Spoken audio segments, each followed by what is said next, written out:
UK वो जाना चाह रहा था विजिट पर्पस के लिए, और वहाँ पे उसके रिलेटिव भी थे। तो उसका जो प्रीवियस रिफ्यूज़ल था, उसकी रीज़न जो थी वो ये, इनकम तो उसने डिस्क्लोज़ की थी, लेकिन एक-एक ट्रांज़ैक्शंस के अगेंस्ट जो उसके एविडेंसेस, बहुत सारे ऐसे डॉक्यूमेंट्स होते हैं वो ऑथेंटिक नहीं होते। बिस्मिल्लाहिर्रहमानिर्रहीम। लास्ट वीक एक क्लाइंट का वीज़ा अप्रूव हुआ, उसके उससे पहले 2 रिफ्यूज़ल हो चुके थे यूके के। अब उसमें जो है वो काफ़ी ज़्यादा मायूस था क्लाइंट, और उसकी जो एप्लीकेशन थी उसको मैंने तैयार किया और 22 दिन में जो है उसका वीज़ा लग गया। अब ये चीज़ जो है ये मैं आपके साथ थोड़ा एक्सप्लेन करना चाह रहा हूँ कि अक्सर लोग जो है इस चीज़ में जो है वो काफ़ी ज़्यादा कंफ्यूज होते हैं कि हमारा रिफ्यूज़ल हो गया तो उससे जो है हमारा फ्यूचर का प्रोफाइल ख़राब हो जाएगा या आगे शायद वीज़ा नहीं मिलेगा। तो इस तरह नहीं होता, ये 2 टाइम रिफ्यूज़ल है। इससे पहले जो है 4 टाइम 6 टाइम रिफ्यूज़ल वालों के भी वीज़े लगे। तो ये थोड़ा मैं एक्सप्लेन करूँगा कि इस केस में किया क्या था, बेसिकली क्या उनकी गलती थी और किस तरीके से इसको जो है वो तैयार किया, वीज़ा अप्रूव हो गया। इसमें जो क्लाइंट का प्रोफाइल था वो एक नॉर्मल मिडिल क्लास पर्सन था, और उसकी तकरीबन 35 ईयर्स एज थी, और मैरिड था, और यहाँ पे जो है वो उसका छोटा सा बिजनेस था। यूके वो जाना चाह रहा था विजिट पर्पस के लिए, और वहाँ पे उसके रिलेटिव भी थे। तो अब उसमें ये था कि उसका जो प्रीवियस रिफ्यूज़ल था, उसकी रीज़न जो थी वो ये थी कि उसने जो है वो एक तो अपने जो फाइनेंशियल्स थे, बैंक स्टेटमेंट, वो बहुत ज़्यादा कंफ्यूजिंग थे। वो सही से एक्सप्लेन नहीं किए थे कि किधर से जो है वो फाइनेंसेस आ रहे हैं, और किधर से उसकी इनकम जनरेट हो रही है, वो प्रॉपर तरीके से जो है वो, उसकी कोई एग्रीकल्चर इनकम भी थी। इनकम तो उसने डिस्क्लोज़ की थी, लेकिन जो एविडेंस लगाए थे वो काफ़ी नहीं थे। तो एक तो ये गलती थी।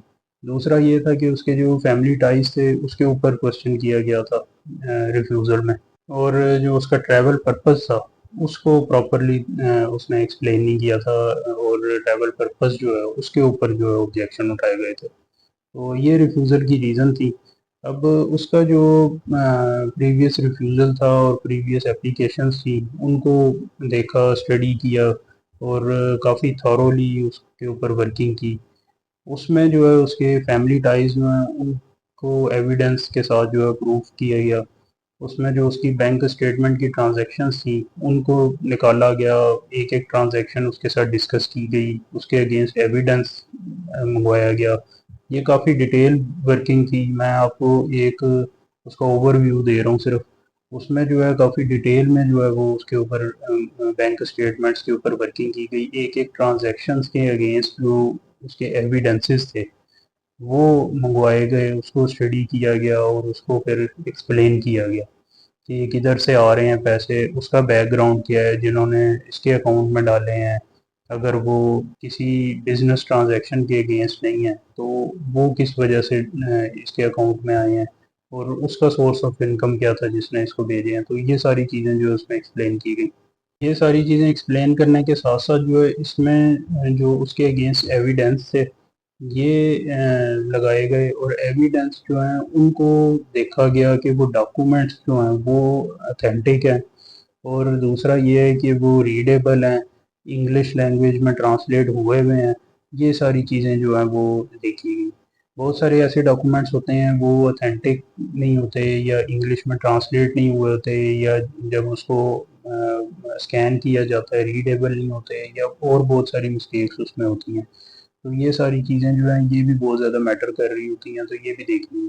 उसके अलावा उसका जो ट्रैवल पर्पस था उसको जो है वो बहुत डिटेल में एक्सप्लेन किया गया, और उसके जो प्रोफाइल है उसके साथ उसकी अलाइनमेंट बनाई गई कि क्यों इसका जो है वहाँ विज़िट करना ज़रूरी है, किस वजह से ये जाना चाह रहा है।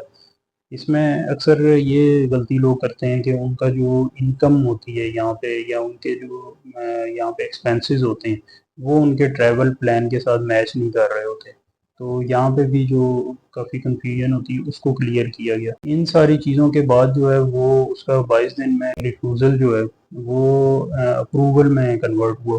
उसको वीज़ा मिला यूके का, और अब वो यूके चला गया। तो इसमें मेरी एडवाइस यही है कि जिन लोगों का वीज़ा रिफ्यूज़ हुआ है तो वो उसमें जो है वो बिल्कुल भी मायूस ना हो, क्योंकि ये एंड नहीं होता। इसमें आगे जो है वो बिल्कुल चांसेस होते हैं और वीज़ा लगता है। अगर आपकी एप्लीकेशन अच्छी तैयार हुई हो, आपके एविडेंस अच्छे हों, तो उसमें 100% वीज़ा लगता है। उसमें ऐसी कोई चीज़ नहीं है कि आपका एक रिफ्यूज़ल हो गया या 2 रिफ्यूज़ल हो गया तो आपको वीज़ा नहीं मिलेगा। तो इसमें आपने कंफ्यूज नहीं होना कि आपका पहले अगर रिफ्यूज़ल है तो आपको वीज़ा नहीं मिलेगा। दूसरा इसमें ये है कि आप अपने जो भी डॉक्यूमेंट्स लगाएँ, आप जो भी फैक्ट्स डिस्क्लोज़ करें, उसके साथ आप एविडेंसेस जो हैं उनके ऊपर फ़ोकस करें। एविडेंस आपके स्ट्रॉन्ग होने चाहिए, जो भी आप वहाँ पे फैक्ट बता रहे हैं, तो उसके अगेंस्ट जो है एविडेंस होना बहुत ज़रूरी है। उसके बगैर जो वीज़ा ऑफिसर जो है वो आपका जो फैक्ट होगा उसको जो है वो कंसीडर नहीं करेगा, उसको वो समझेगा कि आप अपनी तरफ से स्टोरी सुना रहे हैं। लेकिन अगर ये है कि उसके अगेंस्ट जो है वो अगर आपने कोई डॉक्यूमेंट्री एविडेंस दिया होगा तो उसको वो लाजमी कंसीडर करेगा। इसमें जब भी आपका रिफ्यूज़ल हो या जिन भी लोगों का रिफ्यूज़ल हो, तो वो अपनी प्रीवियस एप्लीकेशन जो है वो लाजमी किसी एक्सपर्ट को दिखाएं, उनसे डिस्कस करें, उनसे कंसल्ट करें। और उसमें जो है वो आप कोशिश करें किसी एक्सपर्ट के थ्रू आप अप्लाई करें, या अगर आप खुद भी अप्लाई करना चाह रहे हैं तो एक दफ़ा किसी एक्सपर्ट से कंसल्ट लाजमी करें कि आपकी जो प्रीवियस एप्लीकेशन है उसमें कौन सी ऐसी गलती थी जिसकी वजह से ये रिफ्यूज़ल आया। जब दोनों चीज़ों को मैच करके देखा जाएगा तो ये चीज़ अपने काफ़ी क्लियर हो जाएगी। और उसके बाद जो नेक्स्ट आप एप्लीकेशन फ़ाइल करें, उसमें आप जो फैक्ट आप डिस्क्लोज़ करेंगे वो यूके वीज़ा रूल्स के मुताबिक होने चाहिए, जो आपकी एप्लीकेशन को स्ट्रेंथन कर रहे हैं। और उसके अगेंस्ट जो है वो डॉक्यूमेंट्री एविडेंस जो है वो लाजमी आप अटैच करें। और एक और चीज़ इसमें बहुत ज़्यादा इम्पोर्टेंट है कि आप कभी भी जो वीज़ा एप्लीकेशन फ़ाइल करें उसके अंदर जो आप वर्डिंग यूज़ करें वो कॉपी पेस्ट ना करें। कॉपी पेस्ट से ये होता है कि उसमें एक जर्नल सी चीज़ बीच में आप शो कर रहे होते हैं। इसमें आपने जो भी फैक्ट आपने बताना है आपकी प्रोफाइल के साथ मैच होना चाहिए। इसमें बहुत लिमिटेड से वर्ड्स के अंदर आपने अपना पूरा प्रोफाइल एक्सप्लेन करना होता है। तो इसमें आपने वर्डिंग जो है ये बड़े सोच समझ के लिखनी है। और इसमें क्योंकि ख़ास तौर पे यूके वीज़ा एप्लीकेशन जो है इसमें क्योंकि इंटरव्यू तो होता नहीं है, तो आपने सारी चीज़ें जो हैं वो अपनी एप्लीकेशन में डिस्क्लोज़ करनी होती है।